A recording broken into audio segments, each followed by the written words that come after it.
content. And speaking of content, let's get into some more of it. So here's what I got for y'all. The reviews are out. The reviews are out for Stellar Yams, Stellar BBL. I seen somebody cleverly spell Stellar Blade, but they added an extra B to Blade, so it spells BBL. That was pretty clever. I was like, okay. The reviews are out for Stellar Blade. And once again, I think the chat needs to clout me up, because people are saying, what do you think the game's gonna do? I said, based off the demo that I played, I was like, I like the game, but I see some issues. Based off what I played, it feels like an 8. I could be wrong, because the full game might be better. It might be worse. But based off what I played, I predict an 8. And based off these scores, the current Metacritic is an 83 overall. We got some 9s, some 8s, some 7s, 4.5s, which is 8 and some change. A solid PlayStation exclusive, a solid action adventure game with some problems, but overall, it came to do a job and it gets the job done for the most part. And I'm cool with that. It looks like a pretty linear action game, and that's all the fuck I wanted to play. So another Sony game gets a good review. Hopefully you PlayStation niggas will get out there and buy it, because statistics say you don't.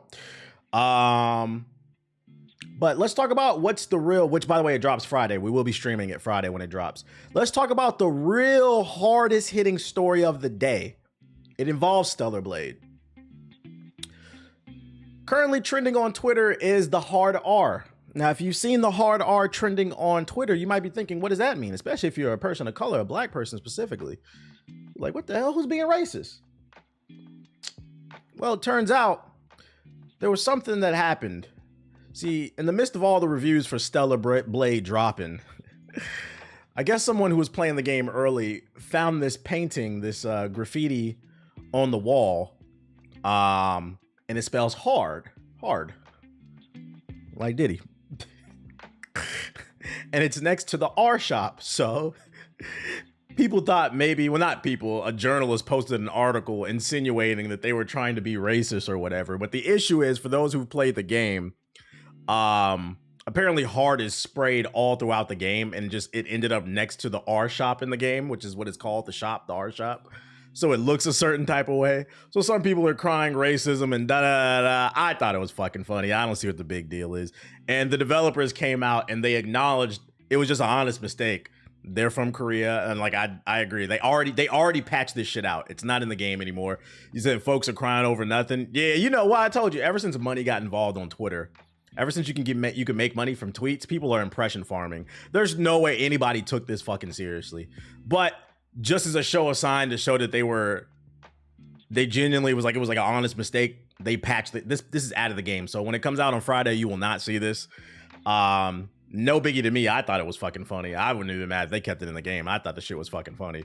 Siggy in the group chat, he brought up something funny. I think he tweeted it too. He's like, it's funny how like fucking fake mad people are. Because if this same thing was in Grand Theft Auto 6 or Grand Theft Auto 5, people would say, oh, it's comedy, or it's like, it's satirical or whatever. Like, I kind of agree. Like, people like to pick and choose what the fuck they want to be mad about. Was the journalist black? I don't know. I don't know what the journalist was. So like, that's the big story of why hard R is trending on Twitter. I don't give a fuck. And then what else happened? But oh yeah, they removed it. Yeah, they already removed it. Purely unintentional. They released a statement. The placement of the two graphics near each other in Stellar Blade resulted in an unintentional objectionable phrase shift up and no intention of creating offensive artwork, and will be replacing the graffiti on the day one patch. You said, watch what happens. What you mean?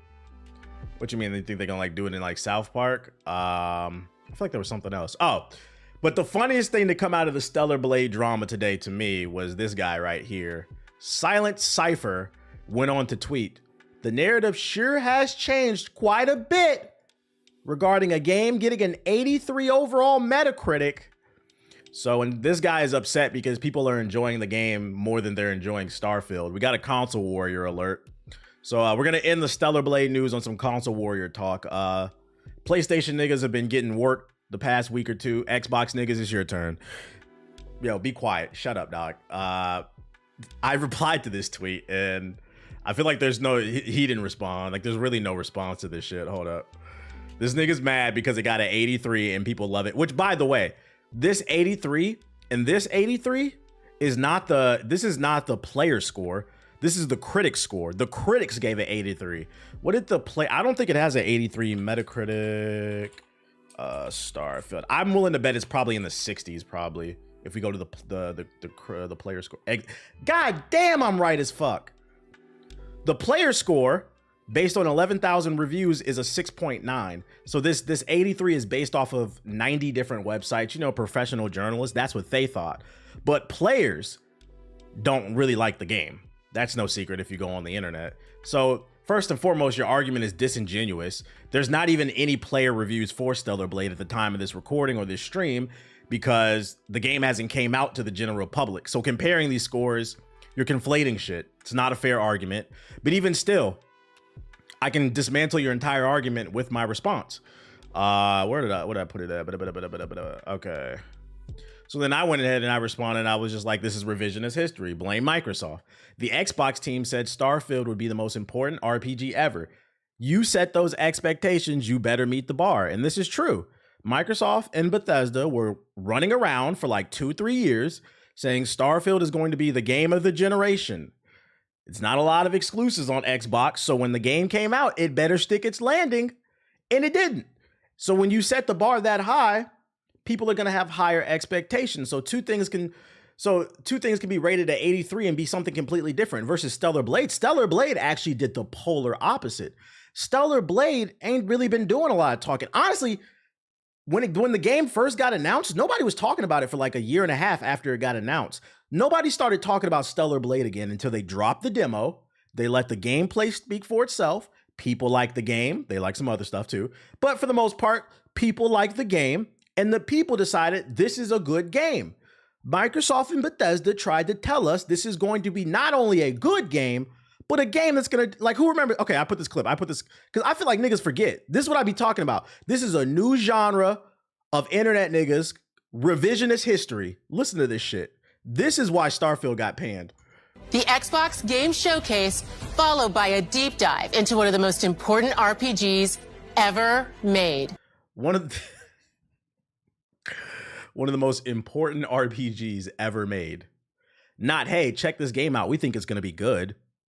Then I feel like you would have a fair argument. But one of the most important RPGs ever made, nigga, this is not The Legend of Dragoon. This is not Final Fantasy VII. This is not Mass Effect. We're talking about Starfield.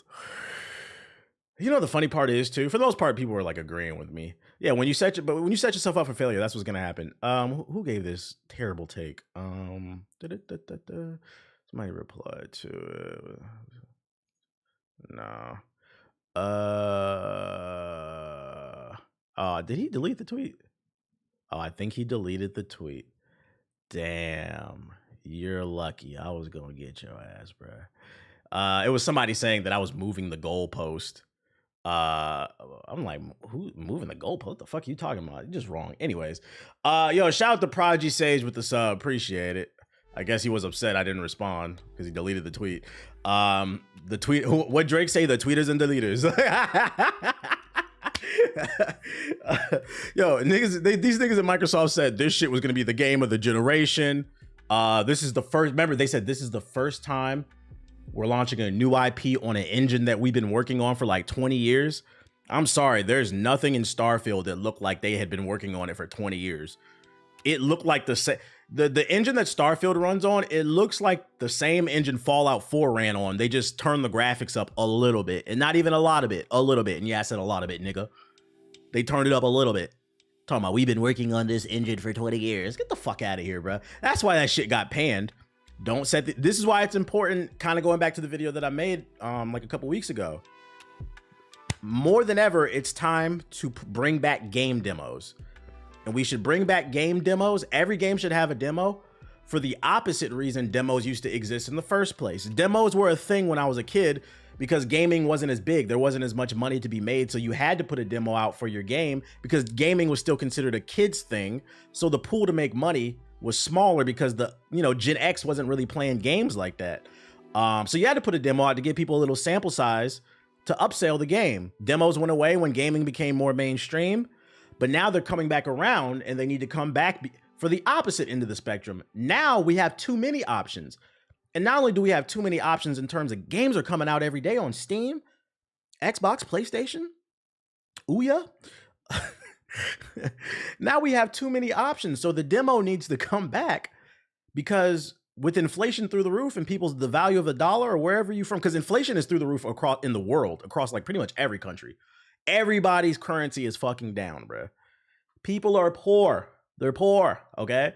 So if we have more choice than ever and a limited amount of money, it's time to put out demos. If you don't have nothing to hide, it shouldn't be a problem. It should not be a fucking problem. But, you know, revisionist history, like I said, revisionist history, Fallout 76. Niggas talking about, oh, it's not that bad of a game. It was never a bad game. It's still a bad game. Please stop, bro. Low key, we might reach ET level game crash. So yeah, respectfully, you're wrong. What else we got? That's Stellar Blade news I got for ya. Other review. I feel like in the midst of all the hard R drama, this got lost in translation. The reviews for Sandland dropped. For those unaware, Sandland is the last game from Akira Toriyama, RIP, the creator of Dragon Ball, as well as Dragon Quest and some other stuff. He has a new manga, and the anime is coming soon, I believe. It's called Sandland, and there's a game to complement it. And the reviews are okay. The overall Metacritic is a 74. Once again, clout me up, because I played the demo. And what did I say about the demo? I said, you know, this is all right, but I feel like this is a game I would get when it's on sale, if there's nothing else to play. It felt like a 7 out of 10. I thought best case scenario, this game would get an 8. But based off that demo I played, it felt like a 7. Yo, shout out to Big Mop. Kudos for them for actually creating an anime game that's not a fucking arena fighter. But reviews are saying it's all right. It's a decent game. I don't know if this is a day one cop. The anime's out already. Oh, my fault. I stand corrected. Did you see the Sandland trailer with Darude Sandstorm? Yeah, I seen it. That shit was fire. So yeah, if you're looking for another RPG game to pick up, maybe Sandland is for you. The reviews are all right. Need a funny TBH video about video game scores now. Niggas never gonna clout me up. What else I got for y'all? Oh, I seen this on the timeline. Take this with a super, super duper grain of salt. But according to Screen Time, an adaptation of Kingdom Hearts is reportedly in the works at Disney. It's currently unclear whether it's for film or TV, and it's also not specified if this adaptation will be animation or if it'll be live action. Hopefully it's animation. I feel like Kingdom Hearts would work better as an animated series, whether it's TV or a movie. Live action, I'm not really trying to hear no grown men talk about Heartless and King Mickey and Sora and Donald, and Riku. Fucking Sora and Riku are literally Naruto and Sasuke. This nigga Sora just be running across. The only difference is Naruto ran across the whole land of fire trying to win the heart back of Sasuke. This nigga Sora runs across the world of Disney, the dimensions of Disney. This nigga runs from Toy Story to Tarzan to Frozen to the Lion King to win back the heart of Riku. It's the same shit. You said you ain't lying, but it makes even less sense. So I hope this is not a live action adaptation. If this rumor is true, if we're gonna act like it's true, because I just don't see this translating well to live action, especially with the art design and the characters. I think it would just look way too kookily. Some things should remain animated. Who y'all want to see? If this, let's act like this is real. Who y'all think should voice act Sora? I can play Mickey. You bitch ass nigga's gonna kill some Heartless tonight? Oh shit. Sora, don't you backtalk me, Sora. You can suck my dick. The rumor's been out since Disney Plus was first announced. I think the most interesting thing about a potential adaptation of Kingdom Hearts is, like I said, in my opinion, I feel like the reason most people love Kingdom Hearts, it's the Disney and the Final Fantasy aspect of things. You just never know what world you're going to end up in. And to a lot of people, that's really cool. To me, it's a gimmick that kind of gets tired, especially when you look at the rest of the gameplay mechanics. As a Kingdom Hearts 1's camera was ass to me. Kingdom Hearts 3 was way too simple and boring. It got boring after like the second mission to me. I've always felt like the story was the weakest aspect of Kingdom Hearts, and people, what about Kingdom Hearts 2? Kingdom Hearts 2, no, Kingdom Hearts 2, the classic. I will give y'all that. I will give you Kingdom Hearts 2, but there's like 15 different fucking games, okay? And if you put it all together, none of that shit makes sense. So, I mean, I know personally, I know hardcore Kingdom Hearts fans that can't tell me what the fuck the game's about. So how's that going to translate to television or a movie? Like, imagine, because what's the entire purpose of making either an animated or a live action adaptation is you want to make money. You want to appeal to the masses, the normies, as internet niggas like to say, right? Well, imagine sitting in a movie theater with your aunties and your uncles. They don't know anything about Kingdom Hearts. It's live action. This nigga's fighting Sephiroth. Cerberus, Hercules. Next thing you know, fucking Mickey Mouse is riding on the back of Buzz Lightyear. Is Sora searching for Rico? Like I could see this being so fucking confusing for like the masses. So like I think in order to adapt this into a TV show or a film, they're really gonna have to clean up the script. They're gonna have to like make some changes, because niggas, like regular everyday people that work 9 to 5s and don't have time to watch 700 episodes of anime a week, niggas is not trying to hear, oh, you need to play Birth by Sleep 35 on the Nintendo 2DS to understand why Mickey Mouse is taking back shots from Sephiroth. I don't know. Niggas is not trying to hear that. They're not. And I'm gonna be honest, I respect it, because I'm not trying to hear it. We'll see though. Take it all with a grain of salt. Take it all with a grain of salt. It's gonna be a TD adaptation. Take it all with a grain of salt. The mobile games have added even more lore, so it's hella confusing. Bullshit. Atari revives Info Games. Man, I feel like a news article comes out every year about Atari's coming back, man. They need to die. Bruh, nobody care about no damn Atari shit, bruh. You niggas want to play Pitfall HD?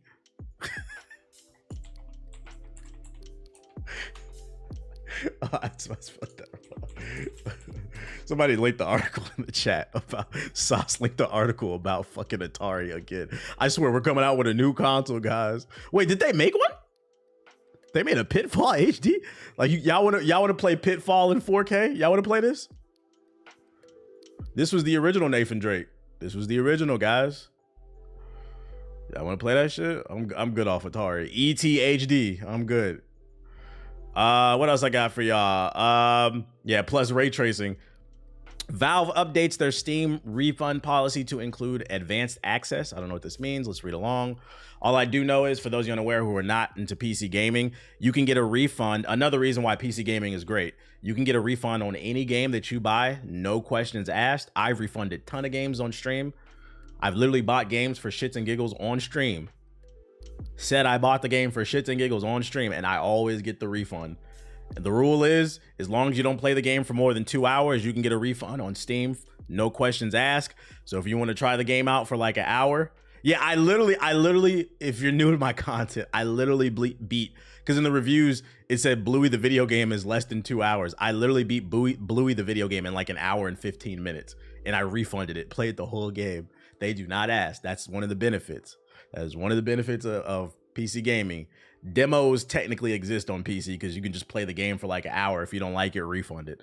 Shout out to Dolphin with the sub. Appreciate it. Let's see. I guess they updated their policy though. Valve has announced updates to its Steam refund policy to address pre-ordered games and advanced access. Moving forward, gameplay during any advanced access period will count towards the playtime threshold for refunds on the platform. What does that mean? Prior to this update, only playtime accrued after any sort of official release would count towards the 2-hour limit for refunds on the platform. That is no longer the case. Advanced access is a feature that allows users that have pre-purchased a game to play prior to the game's official release. Oh, I get it. That's fair. I'm not mad at this. So basically what it's saying is that $130 edition of Star Wars Outlaws, or what's the name recently just did it? Suicide Squad. If you bought the deluxe edition of Suicide Squad, you were able to play the game 3 days early. So if you start playing the game 3 days early, that counts towards your 2 hours. So I didn't even know this. Damn, I wish I would have knew this shit. Hold up, do you know what this means? So just to explain it, that means if you buy the deluxe edition and get early access, as soon as you start playing it, your 2 hours counts, so refund it if you don't like it. But what this means is, yo, some people was gatekeeping out there. That means there were people out there buying the deluxe edition, playing it early, and then refunding it. And wait, they were playing the game early, getting as many hours as they could on it.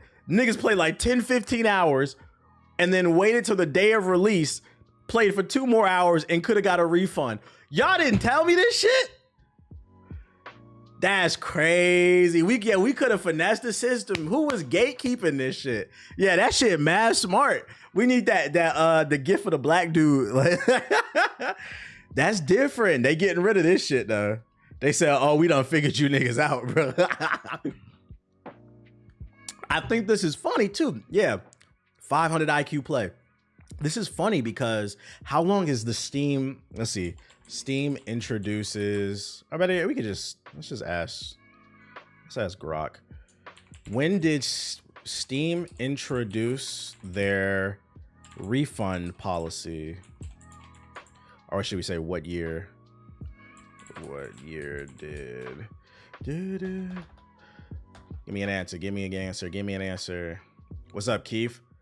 2015? Is that accurate? What the fuck? 16, 17, 18, 19, 20, 21, 22, 23, 24. It's been almost 10 years. That's got to be inaccurate. I got to ask Google. When did Steam introduce their refund policy?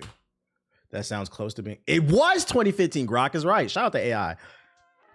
Niggas has been finessing for almost 10 years.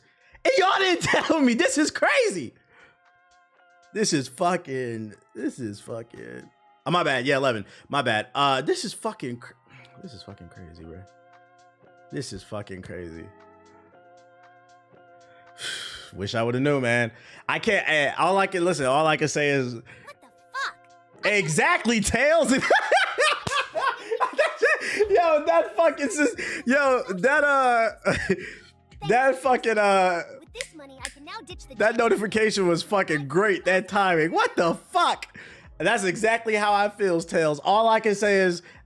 Don't hate the player, hate the game. I gotta salute the niggas that was finessing, bruh. That makes PC gaming even better, bruh.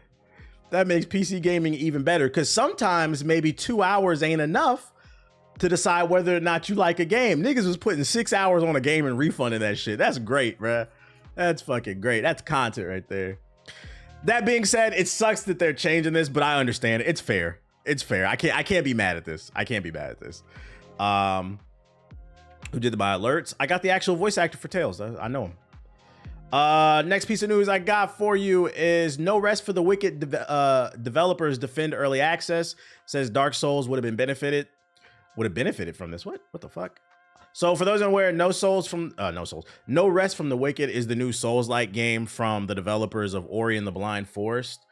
It's a top-down Souls-like game. It's currently in early access on PC exclusively. I think it's going to come to console eventually when the game is done. But it's there for early access for those who wanted to try it out and like give feedback. I ended up getting a free code for this game and I played it. And I like the game. I do like the game. I see the potential. I'm excited to see the full release. But I had to uninstall it because like early access, it's unoptimized as fuck. I got to the boss fight and y'all saw my frame rate was just dropping like a motherfucker. And if you Google and you research, a lot of people are complaining about the performance of the game. But you know, that's the reason I didn't even like spaz on the game, because this is a real early access game. And I got it for free, so it wouldn't be fair to judge it as a full game. So I was like, I'll come back to it when the game is done and it's optimized. But I guess they're getting a lot of negative feedback and they felt the need to comment on it. I guess a lot of people don't understand what a real early access is. And you can't blame the general public for not understanding, because once again, games like Call of Duty and other games put out these betas 2 weeks before the game comes out and it runs perfectly fine. And I keep trying to tell y'all that's not a beta, that's a demo. They're just trying to finesse you into pre-ordering the game to inflate their numbers. This is a real beta. Let's see what they got to say though. Moon Studios CEO has defended the studio's decision to launch its latest game, No Rest for the Wicked, in early access. The dark fantasy game launched last week, but was criticized by players for its poor performance, exactly, which Moon Studios pledged to improve, of course. In a lengthy statement on social media's X, Twitter, the CEO discussed the benefits of an early access launch and said he's confident more games will be released in the future. I never would have imagined that after years of playing Souls series that would be tired of the franchise. You're tired of it? We're not even a week into early access, and it's already been pretty clear that going with early access is one of the best decisions we could have ever made. He began before noting some players are irked by the game's release state. I think as games become more and more complex and sophisticated, we'll see some form of early access happening more and more often, he said. Speaking from our own experience, there's just no way we could ever have shipped Wicked 1.0 without being able to see all the data we're seeing now and getting all the feedback from players, and I mean actual users, not a focus test group. Even if we'd had 2 or 3 times the staff, it would have been quite simply impossible. The product is just way too complex of a beast to reasonably expect that. 9 women can't make a baby in a... Wait, 9 women can't make a baby in a month and all that? That was a random statement. The CEO went on to suggest Dark Souls would have benefited from an early access launch had that been available to From Software. Imagine Dark Souls 1 would have been in early access. Instead of From Software rushing to ship a box product in a somewhat unfinished state, they probably would have been able to look at the second half of the game and still fully form and polish a less polished area like Lost... I don't know how to pronounce that shit. He also said in sorts of amendments for early access allows would not be possible with DLC or updates. Shipping games is always incredibly difficult and stressful, and most of the time it means making quite drastic compromises, especially if your product is trying to accomplish something new, he said. And if you don't know that it's okay to bring in certain features and scopes after the fact, you'll end up cutting before you hit the market. I want to comment on this, actually. I don't like this quote. And I like the game. I like the game, dude. I think it's going to be a good game when it's finished.